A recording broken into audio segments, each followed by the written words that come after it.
कोई छोटा बड़ा नहीं, एक छोटे से कस्बे में शंभू शिल्पकार रहता था। वह पहाड़ों से बड़े बड़े पत्थर तोड़कर लाता और उसे आकार देकर मूर्तियाँ बनाता था। इस रोजगार में मेहनत बहुत ज़्यादा थी, आमदनी कम।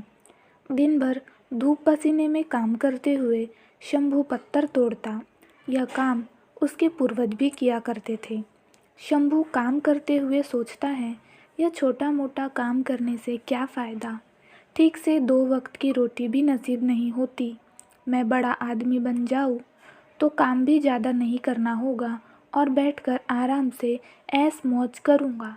एक रोज़ वह ऐसे नेता को देखता है जिसके आगे पीछे हमेशा भीड़ रहती है। उसको हाथ जोड़कर प्रणाम करने वाले सैकड़ों लोग खड़े रहते हैं। शंभू ने नेता बनने की ठान ली। कुछ दिनों में वह नेता बन गया। नेता बनने के बाद जब वह एक रैली कर रहा था, धूप काफ़ी तीव्र थी। धूप की गर्मी वह सहन नहीं कर पाया और बेहोश होकर वहीं गिर गया। होश आने पर उसने पाया वह बिस्तर पर लेटा हुआ है। बिस्तर पर लेटे लेटे वह सोचने लगा कि नेता से बलवान वह सूर्य है जिसकी गर्मी कोई सहन नहीं कर पाता। मुझे अब सूर्य बनना है। कुछ दिनों बाद वह सूर्य भी बन गया। शंभू अब गर्व से चमकता रहता और भीषण गर्मी उत्पन्न करता। तभी उसने देखा एक मजदूर खेत में आराम से काम कर रहा है। उसने गर्मी और बढ़ाई, मगर मजदूर पर कोई फर्क नहीं पड़ा। विचार किया तो उसे मालूम हुआ ठंडी ठंडी हवा पृथ्वी पर बह रही है। तब शंभू ने विचार किया, हवा बनकर मैं और शक्तिशाली बन जाऊंगा। कुछ दिनों बाद वह हवा बन गया।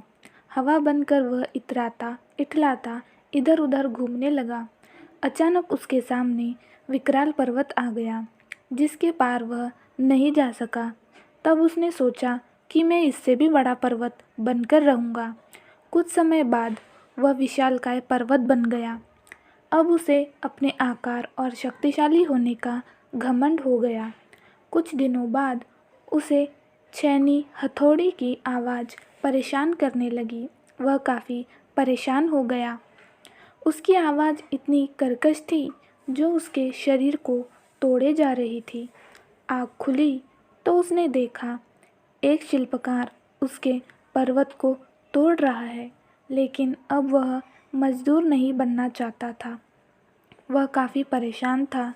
नींद खुली तो उसने आईने में पाया वह जो विशाल पर्वत को भी तोड़ने का साहस रखता है, वह तो स्वयं वही है